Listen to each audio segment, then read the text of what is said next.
Coming up on this week's edition of Ncba's Cattleman to Cattleman. We'll take a look at last year's record U.S. beef export numbers and get insights on the trade outlook for the year ahead. Plus, an update on how Beef Checkoff funded research is working to document the sustainability of U.S. cattle production. And now, Ncba's Cattleman to Cattleman with host Kevin Oxner. Hello and welcome to Ncba's Cattleman to Cattleman. I'm Kevin Oxner. Severe weather in the month of March created havoc for many members of the cattle industry. The bomb cyclone buried some operations in several feet of snow, while others had to deal with extreme flooding. The timing couldn't be worse, as many were in the middle of calving season, and those producers have had to fight to save their animals, their homes, and their livelihoods. Our thoughts and prayers go out to the many ranchers and farmers still fighting in states like Nebraska, Iowa, Kansas, and Missouri. Several organizations are rallying to help those affected, and they need your help. You can find all the details about who to contact and where to send donations by going to our website, ncba.org. In trade news, the final 2018 beef export numbers are in, and there's reason to celebrate, thanks to a record-breaking performance in terms of both value and volume. According to year-end data released by USDA and compiled by the U.S. Meat Export Federation, exports reached 1.35 million metric tons, up 7% from 2017 and exceeding the 2011 record by 5%.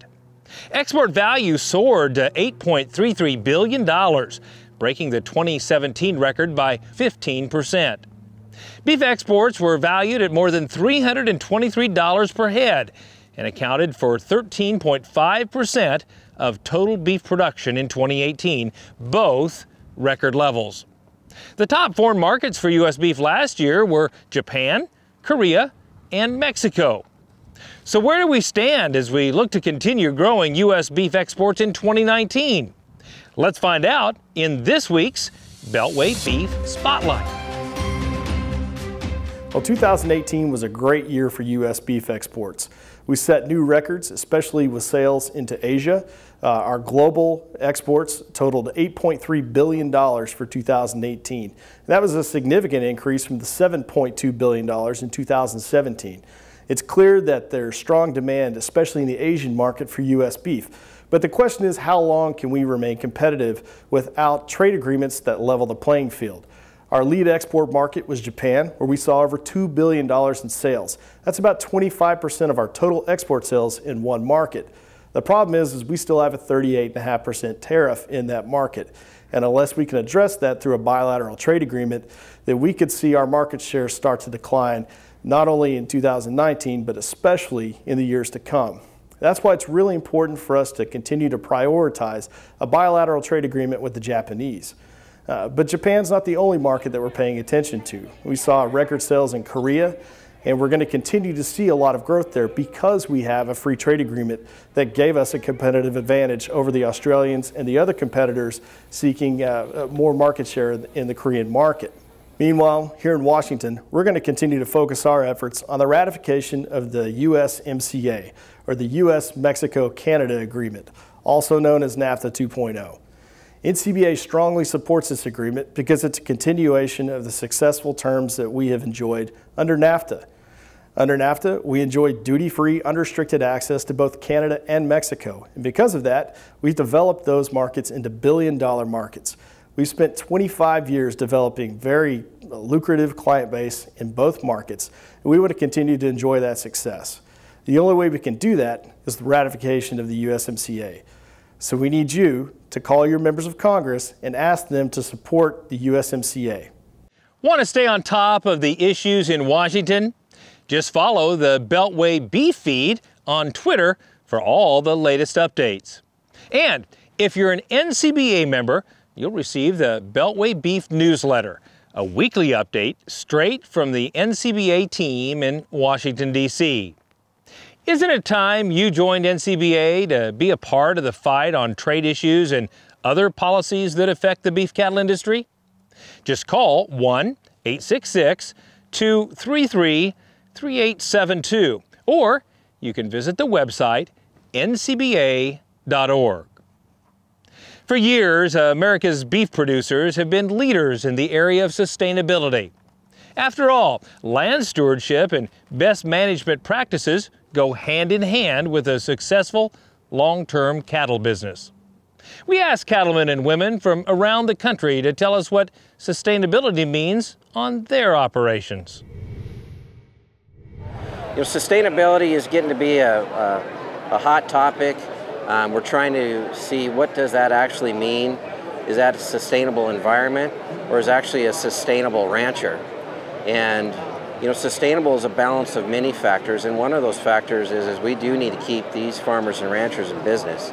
Our ranch has been around for over 100 years, and so I feel like sustainability to us is we continue to do everything we can to improve and leave the land better than we found it, and we have to in order to make a profit. Sustainability for us has taken on a new meaning in the last couple of years. We really want to be regenerative. We want to make sure that what our grazing management does is that it positively impacts not only the health of our animals, but the health of our soils, of our rangeland conditions. That impacts the health of our food that we produce for the plate. To be sustainable, I've got to be profitable. And if I'm not generating a profit, I cannot continue to do this. And if I'm not continuing to do this, then it is not sustainable. And so sustainable to us means, one, being profitability, but two, also means being able to continue on the process that we are doing without either depleting our resources or depleting our personal financial position. Sustainability is a hot topic issue right now with consumers, and we all know that we've been sustainable throughout the years, but it's really important for us to share our stories of sustainability right now. Because it is important to our consumers. It's important to us, of course, but they don't know that, so we need to convey that and help them see what we're doing. Sustainability means for me to be in this industry and to provide a living for my wife and 2 children. We do this because we love it. It's not always a way to get rich by any means. So sustainability is super important for us to be able to still provide, a whole, wholesome protein source, and that being beef. So do beef producers get enough credit for the way they care for their land and natural resources? Brian Baxter has more on Beef Checkoff funded work in the area of sustainability. With rallies held in front of the U.S. Capitol, ideas like the Green New Deal have been gaining attention and even support by some in Congress. Some proposals advocated by Green New Deal supporters are against raising cattle. That makes it more important than ever that the cattle industry has answers for consumers who wonder about beef sustainability. Sustainability is important for producers to be thinking about because at the end of the day, you're beef producers, you're food producers, and this is something that's really growing in the public consciousness. So as a producer, sustainability has become a buzzword. And I understand there are many people that really, quite honestly, just don't like that word. They wish there was something else, because as producers, if our ranches have been in our families for over 100 years, we think it should be obvious that we're sustainable. Yet at the same time, people have lived off the ranch or away from farms for 3 and 4 and 5 generations now. And they want to know what we're doing, and they want to understand that what we're doing is good for the environment and good for the world as a whole. Sustainability is important to measure for consumers, because really when we look at consumers in general, we see that all of them aren't really familiar with how food is raised. About 1/3 of consumers say they know how cattle are raised or how any food product is raised. So we're coming from a point of low familiarity when it comes to knowledge on agriculture these days. But at the same time, we know that over 3/4 of people want to know more about where their food comes from, and that includes topics such as sustainability. People want to feel good about what they're eating. They want to know that there's a good story behind it, and so we have to be actually there at the forefront providing data, providing the information to back up any claims that we're going to make about sustainability. Beef sustainability research conducted through Ncba as a contractor to the Beef Checkoff has been underway for several years. This ongoing work provides the science to benchmark beef industry sustainability. It's really important for the Beef Checkoff to fund research and sustainability because we're kind of uniquely positioned as a group that can look at the whole supply chain from producers, whether you have 10 animals to 1,000 animals, all the way to the consumer, right? By working with those in the supply chain, Beef Checkoff funded information and promotion programs are taking the facts provided by sustainability research to consumers in a variety of ways, including through the Beef It's What's for Dinner website. Content the Beef Checkoff is creating is moving the needle on sustainability. Producers can take away a positive story about sustainability knowing that the Beef Checkoff is constantly measuring these attributes that go along with sustainability and identifying content that will help address the topic itself. What we like to look at and what has been improved over the last 10 years is we have more people that feel positive about beef than they did 10 years ago, and that number continues to grow.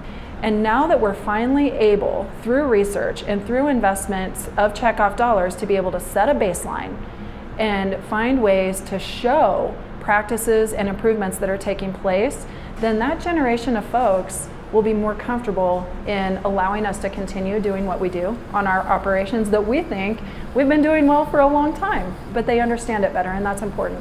Deal is not just a resolution. Those who are against raising beef cattle are unlikely to go away. That makes it critical that research and the effort to communicate the facts about beef sustainability continue. I'm Brian Baxter reporting for Ncba's Cattleman to Cattleman. For more information on beef sustainability, just go to beefresearch.org and click on the sustainability link. We're not done talking stewardship. When we come back, we'll have a closer look at an operation in South Carolina that won a national award for its conservation efforts. Stay with us. We'll be right back.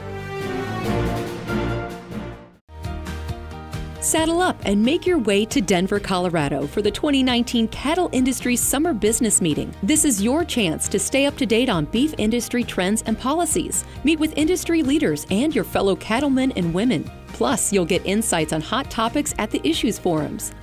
Mark your calendar for the 2019 Cattle Industry Summer Business Meeting, July 29th to August 1st in Denver. Details at ncba.org. When you're raising cattle, you might have to solve a dozen problems before you even get through your first cup of coffee. Still, one thing we don't ever have to worry about is implant performance. We use Synvex Swingrass. It's the only true 200-day trim-blown acetate implant for grazing steers and heifers. And you can actually drink this before it gets cold. Ooh, that'll put hair on your chest.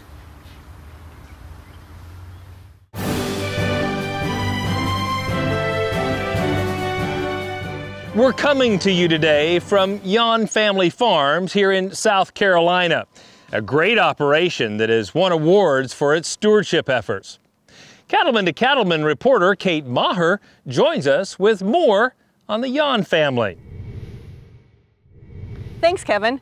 I'm talking now with Lydia Yon, one of the owners of the Yon Family Farms. Lydia, thanks for your time today. Glad to be here. Now, in 2008, Yon Family Farms was the National Environmental Stewardship Award winner. What has that meant to your family since? You know, it's been kind of an ongoing process, I guess. We never did anything that we did environmentally to win an award, obviously, but it was really cool that we were recognized for what we had done, and we've been big proponents of the program ever since and try to always go and see what the other operations are doing that are up for the award. But it's just been a building process. So ever since 2008, nothing's really changed as far as our mindset of whether we should continue to try to do the right thing environmentally or not. It's just something that's kind of bred into us to do that.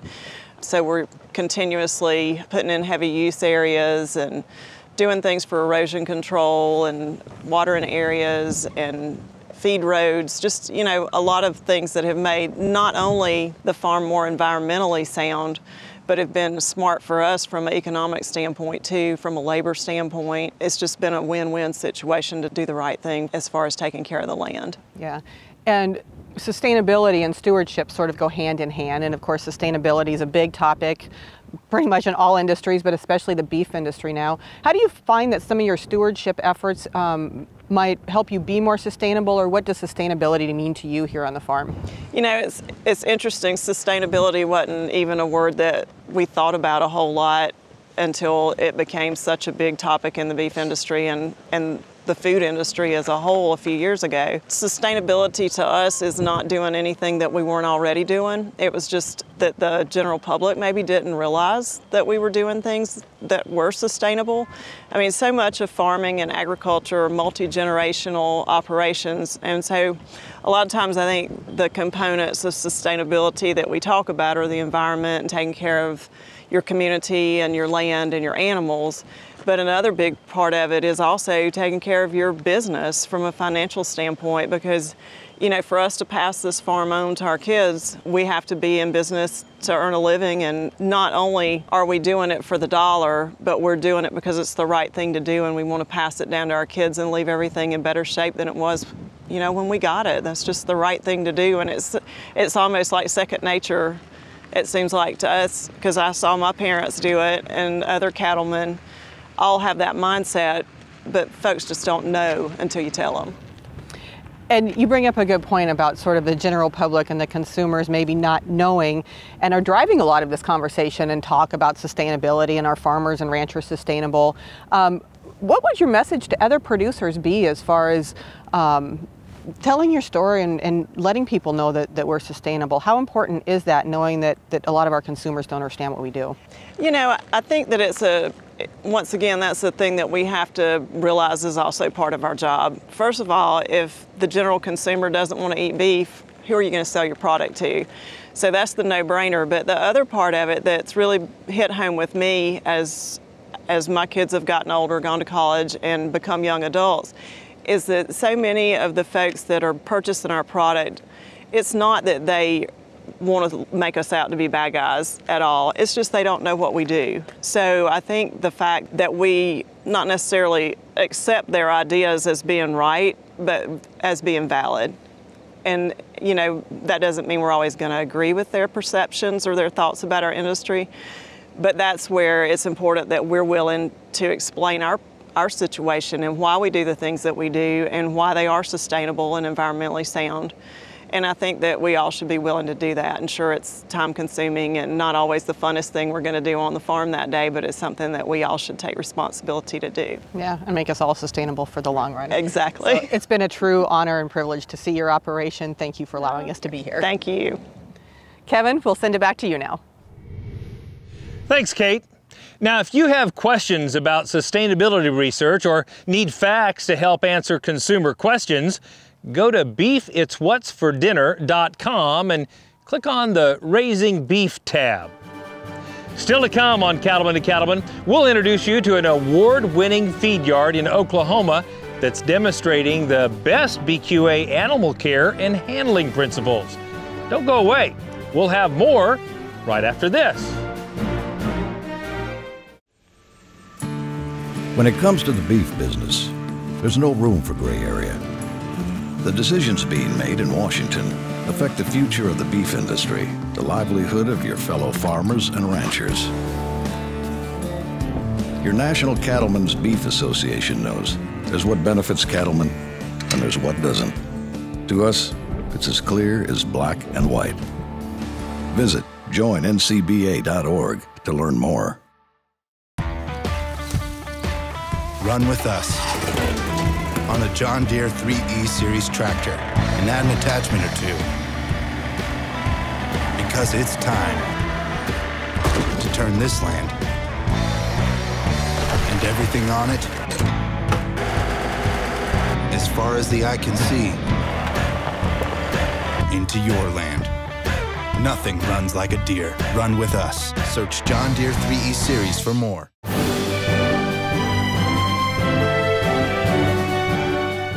Over the last several weeks, we've been sharing with you the stories of the 2019 winners of the National BQA Awards. These businesses and individuals are honored for their commitment to the principles of the Beef Quality Assurance Program. Let's head to Oklahoma for a closer look at the feed yard honoree. In northwest Oklahoma, the day begins before dawn as bunk readers and feed trucks start rolling through the yard at Buffalo Feeders, a 30,000 head custom feed yard that is part of the Pratt Feeders Group. From the farm to the feed mill on our feed ingredients, from the ranch to the feed yard on the cattle while they're here, and then on to the packer. You know, it's important that everything's done right every day.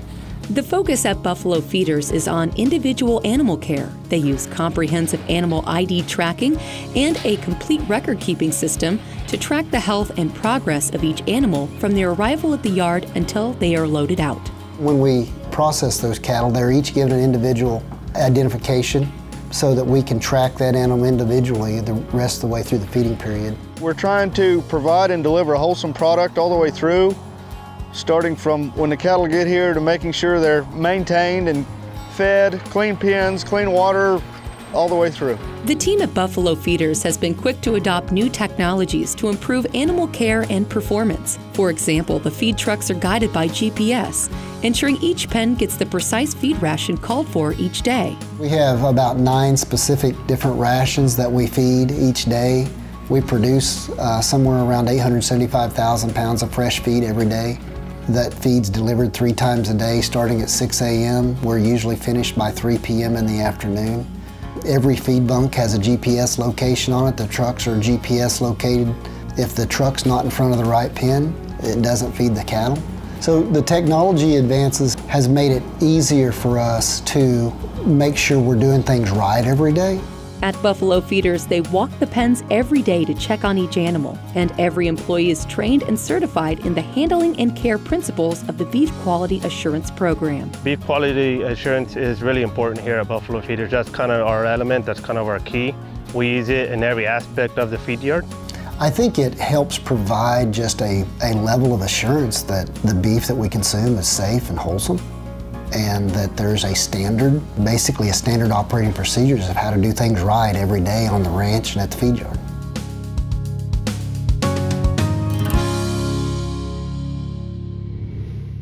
You can begin your training to earn Beef Quality Assurance certification by using the interactive BQA online classroom. The training is tailored to each participant's industry sector and interest. Visit bqa.org for all the details. A disease outbreak in a herd can have a devastating impact on the cattle and on your bottom line. Cattleman to Cattleman reporter Russell Nemitz has more on how a solid management foundation can help protect your animals. Well, each year, disease challenges cost the U.S. cattle industry lots and lots of money. And during this year's Zoetis Cattlemen's College here at the Cattle Industry's annual convention in New Orleans, one of the sessions this year was titled Practical Management to Reduce Disease Challenges. And the session speaker was Dr. Robin Faulkner, a veterinarian who's originally from Mississippi, but now calls the great state of Tennessee home. And really, Dr. Faulkner, this is a huge topic for the U.S. cattle industry, and it's hard to minimize it down in just a couple 2 to 3 minutes, but maybe just talk about the guts of your presentation today. Well, I really think what I tried to do today is to enlighten the cattlemen that their animal health program is not just the products they buy and administer to their animals, but it really revolves more around their management, and that some of the disease challenges we face are not going to be fixed by products, they're going to be fixed by better management. And within their herds, when they do such things as commingle calves or bring separately managed herds together, can cause disease problems for them or subsequent purchasers, and how we might mitigate some of those things.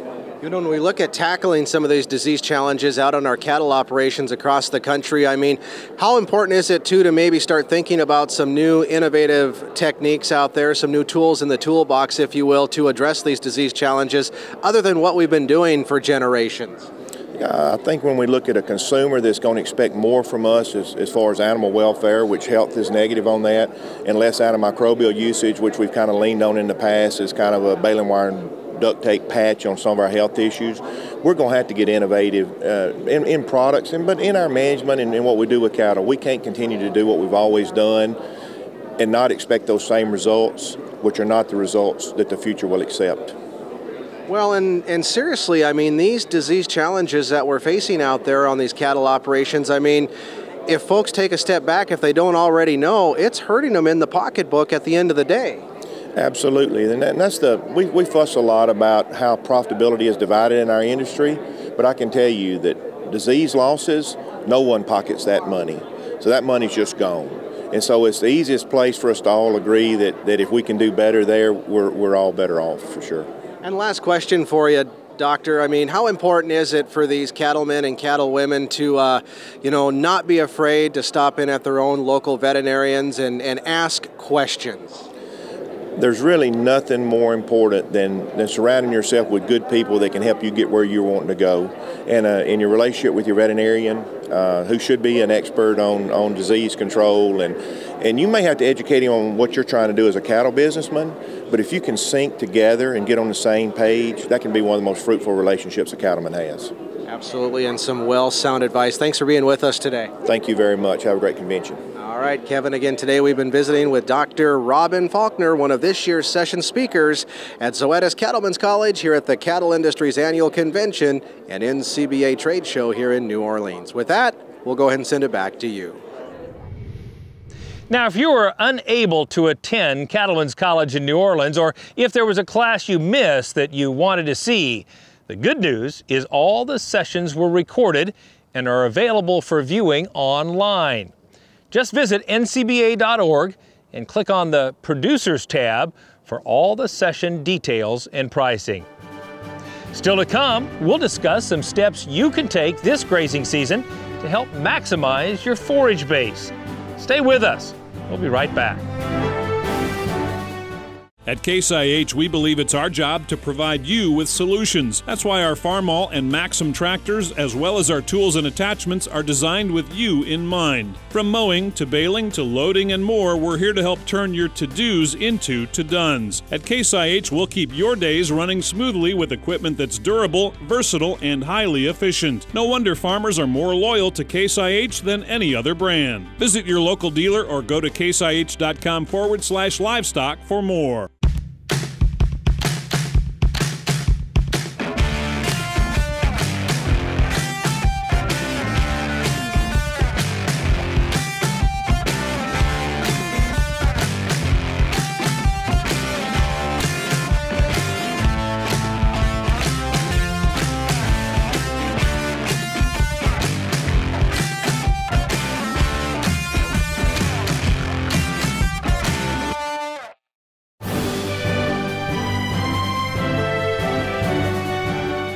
Welcome back.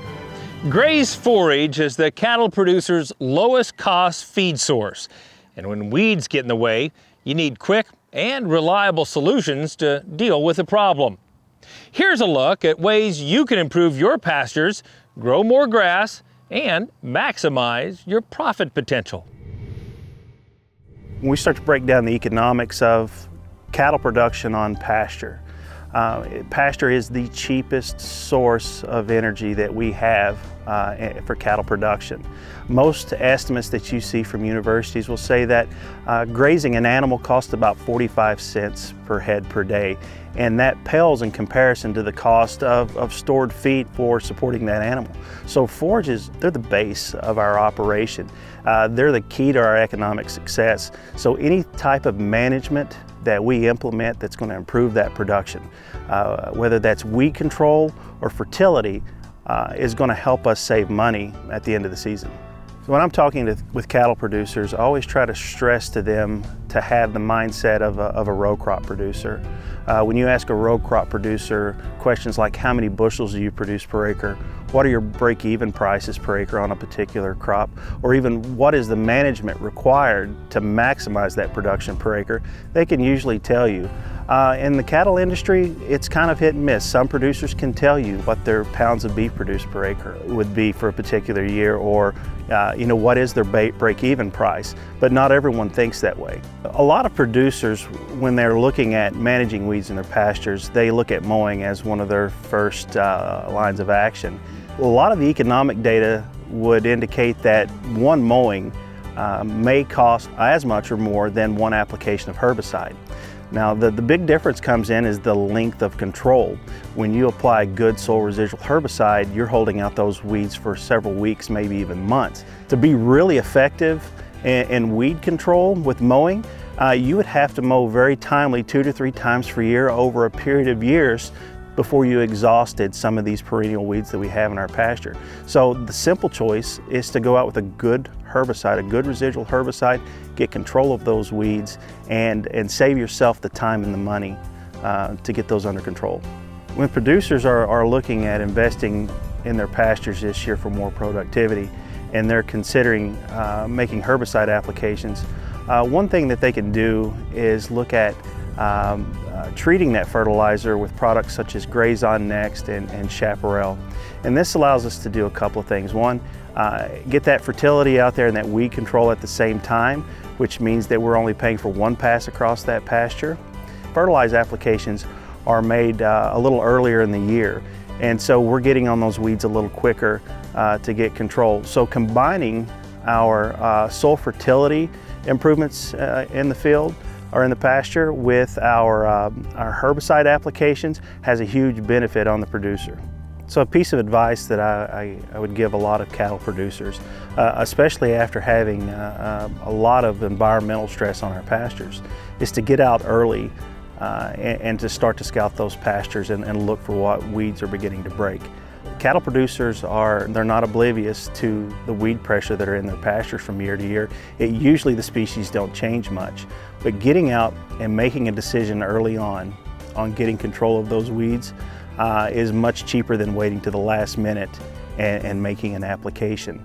As far as return on investment goes in those situations, the sooner that we can stop weeds from competing for precious pasture resources, the bigger the bang on production, or the bigger the effect that's going to have on production. So waiting later in the season when weeds are more mature and have already taken up a lot of resources, the return on investment tends to go down. Pastures can become stressed from things like drought or overgrazing, or in some case insect pressure. And going into the latter parts of the year and these pastures have become thin and there's a lot of bare soil in those areas, we have to start looking at what kind of effect it's going to have on production the following year. So when we are in tune with what is going on in our pastures in terms of environmental stress, it helps us make better choices the year after. So when you're looking for weed control options for your pastures, go to rangeandpasture.com and find your local Corteva territory manager for more answers. When we come back, we'll talk about fetal programming and the impact it can have on your calves. Plus, we'll check in with the always entertaining Baxter Black. Stay with us. Say goodbye to your toughest pasture and rangeland weeds for good. Because one product offers season-long control, handles the widest spectrum of broadleaf weeds, and clears the way for increased forage with greater grazing flexibility. So you get more beef per acre at a cost that can't be beat. It's Grazon Next HL herbicide, and if it's in your pastures, plain and simple, weeds won't be. How's your production on pasture? Are profits down? Are weight gains down? What are you going to do about it? Do something cost-effective. Do something that will make a difference. To add the first and proven leader in feed-through hornfly control to your cattle rations, ask for it by name, Alticid IGR.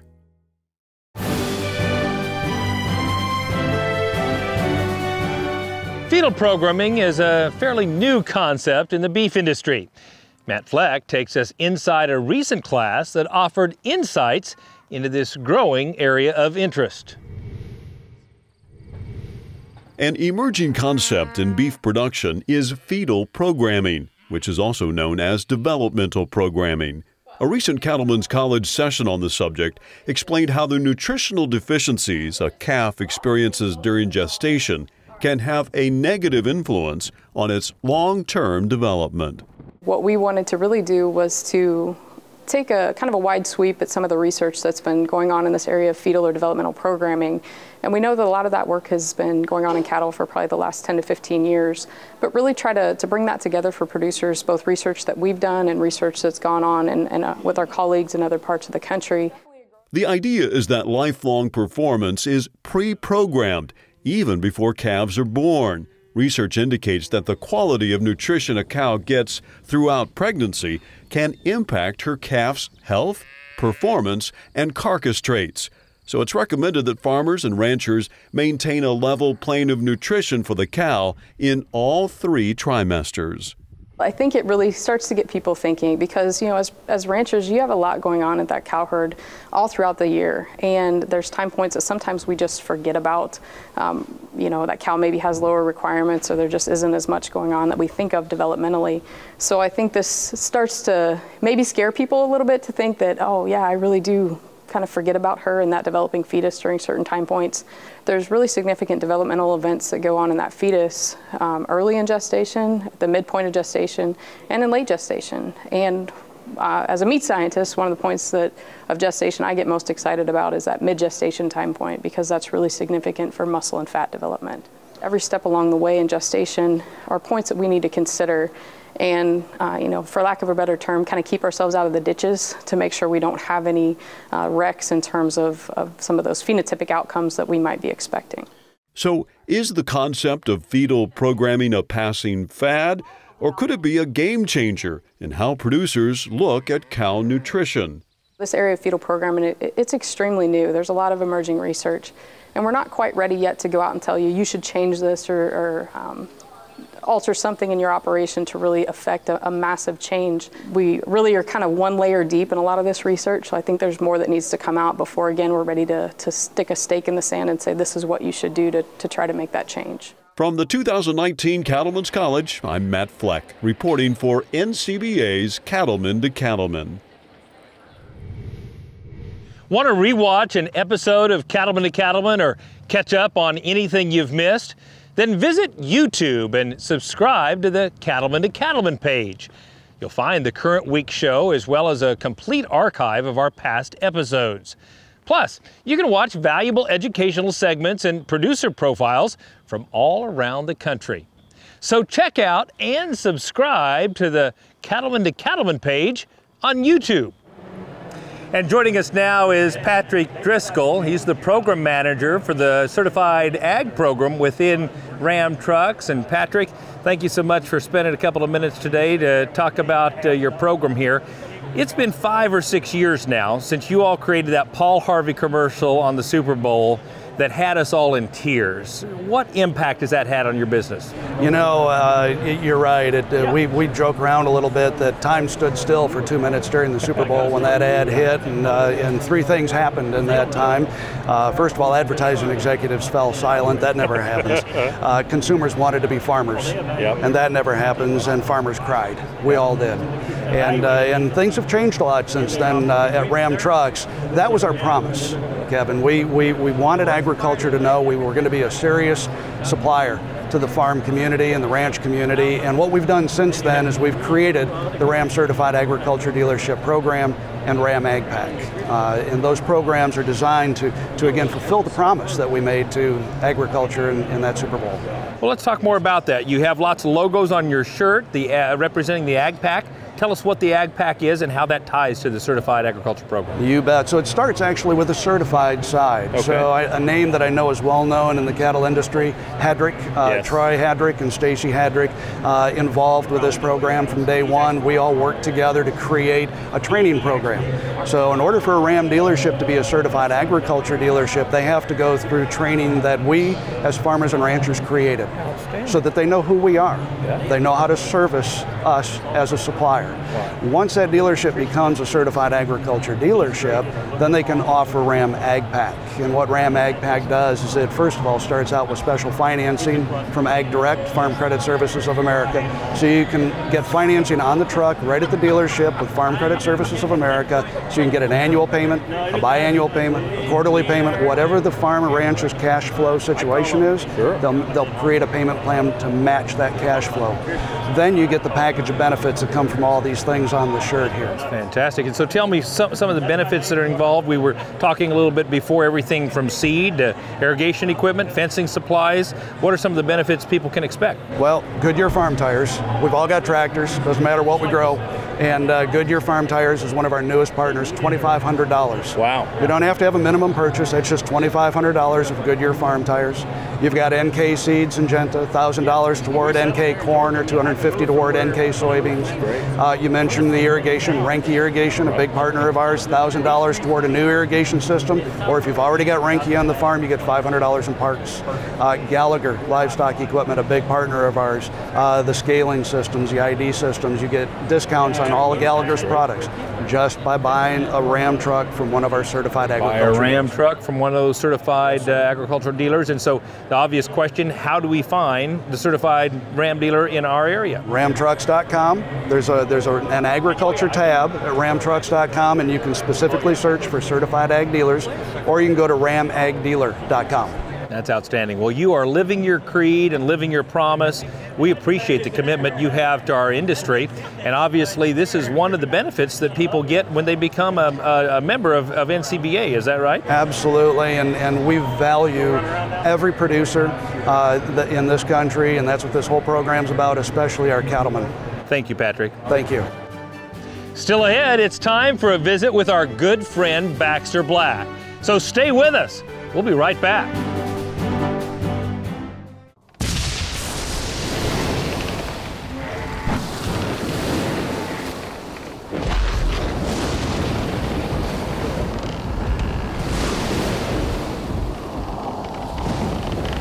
The elements can be relentless.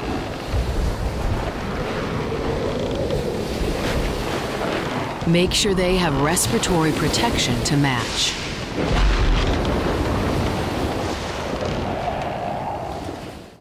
Are you concerned about the impact government policies could have on your cattle business? One way to make your voice heard in Washington is by joining NCBA.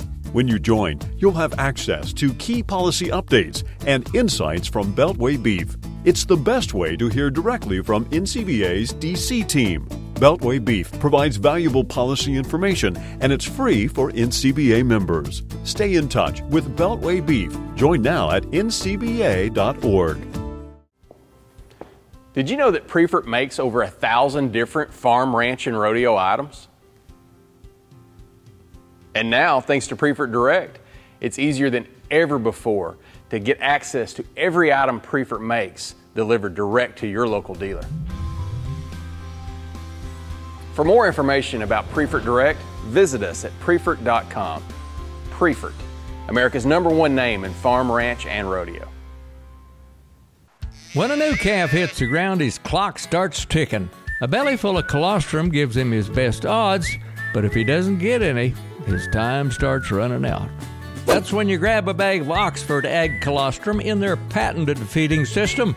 Fill them with warm water, shake it to mix, feed it with a tube or nipple, and you are done. No bucket, no bottle, no mess, and right on time. Get yours at oxfordag.com. Costs less than a dead calf. I was riding pens for Horton last year. It was early in October and the run had just begun. He was buying calves like crazy because the price was on the rise and you couldn't see his pupils for the glitter in his eyes. He bought big old soggy wieners, soaked up virus like a sponge. He bought dime-off little leppies when the market made a lunge. He bought terramycin junkies that had been around the world, and hungry auction refugees that stuffed their cheeks like squirrels. He bought growers off of wheatgrass, bought high mountain pastured calves. He bought roping steers and cutting bulls, the have-nots and the haves. He bought heifers that were bagging up, raised on leafy spurge and sage, and some that weighed 250 that were legal drinking age. I was horseback checking new ones on the day before they broke. When the boss come driving up the bunk, he stopped, lit a smoke, took a Tums and shot a Malox, blew his nose and spoke right out. "Yes, sir, son," he said, "this here's what feeding cattle's all about." Well, it was several days before I chanced to see him after that, because all hell broke loose next morning, and I was in up to my hat. It was more than just an isolated outbreak in the yard. Any good luck we had going was completely au revoir. Even wreck would understate it. Catastrophic comes to mind, like a hurricane, a bad divorce, and toothache intertwined. Chicken Little should have been there. He'd have dang sure pooped his nest. Every cowboy rode and doctored, hardly getting any rest. You can bet we earned our wages. Kissed our one day off goodbye, working 6 o'clock till midnight, eating supper on the fly, till at last the plague just petered out. Got gnawed down to the rind, and we've all got back to normal, except the boss, who's now confined. He's been checked into a clinic where they put him every year to recover and rejuvenate and let his conscience clear. Sort of Jiffy Lube for managers who've lost their sense of place, where they get their eyes re-glittered and their memory erased. This is Baxter Black from out there. Thanks, Baxter. Sounds like he learned an expensive lesson. If you'd like to stay up to date with what's happening with Cattlemen to Cattlemen, you can find us on Facebook. We keep you posted about information about upcoming shows, farms and ranches we're visiting around the country, and we share legacy photos too. So check us out on Facebook. We're back with more right after this. Stay with us.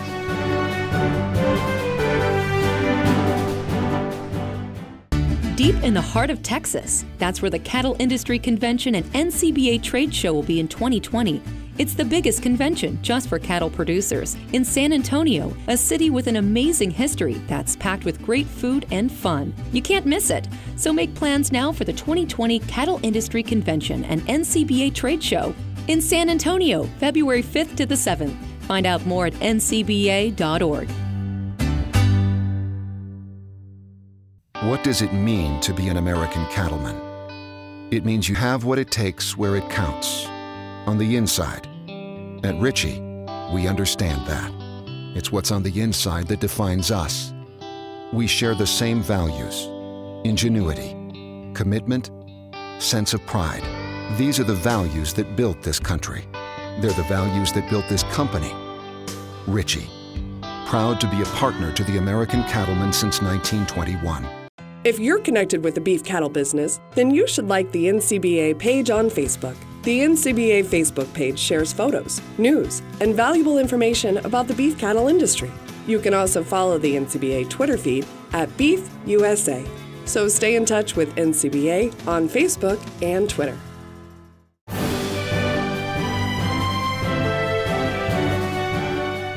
Every farm and ranch is unique, but there's often certain sustainable practices that could work on more than one operation.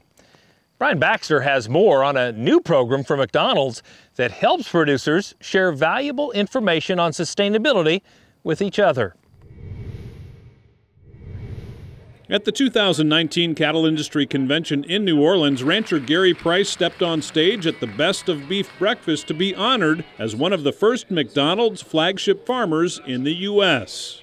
The flagship farmer program McDonald's has had in other parts of the world, and we were honored to be chosen and selected first in the USA, and we're very humbled by that. Yeah, I think it's great that McDonald's is trying to show the importance of environmental stewardship, how we take care of the land, and then also how we, of course, take care of our cattle, and connecting that message to other producers all over the world, and especially in this country.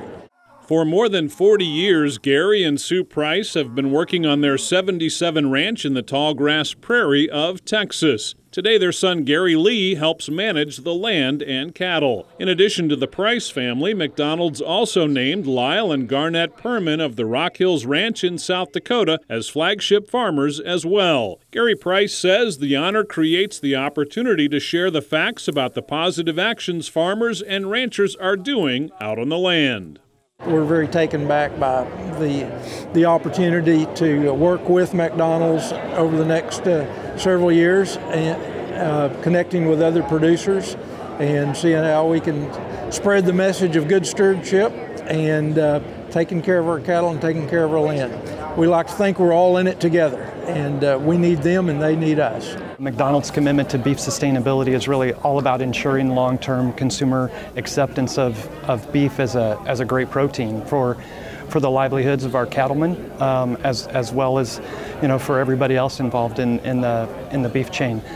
So, you know, that means taking care of everything related to the people, the animals, and the environment involved in raising great beef. McDonald's serves more than 69 million customers worldwide each day. Increasingly, those customers are interested in knowing about the sustainability of the beef and other foods they buy at McDonald's. Fortunately for ranchers like Gary Price, providing the best care for their cattle and their land has been the focus all along. Sustainability means I have to be able to be there the next year. That means I need to make a profit. And that also means that the land needs to profit as well. I can't take more out of the land than what I put back, or we'll be overdrawn, and that's not a good place to be in. We have to listen to the consumer, and we have to understand their needs and what they want, and we also need to connect that with what we're doing on the land. We have a great story to tell, and we just need to get that message out, and we're looking forward to the opportunity with McDonald's to do that. The 77 Ranch in Texas and the Rock Hills Ranch in South Dakota are both past national winners of the Environmental Stewardship Award. Now these leading ranchers will have another way to share their stewardship and sustainability stories through the McDonald's Flagship Farmer Program. I'm Brian Baxter reporting for NCBA's Cattleman to Cattleman. Now, if you'd like to learn more about McDonald's Farmer to Farmer Sustainability Program and see profiles of some of the producers that are involved, visit the website flagshipfarmers.com. Well, that wraps up this edition of NCBA's Cattleman to Cattleman. Thanks so much for spending time with us. We'll see you again next week right here on RFD TV.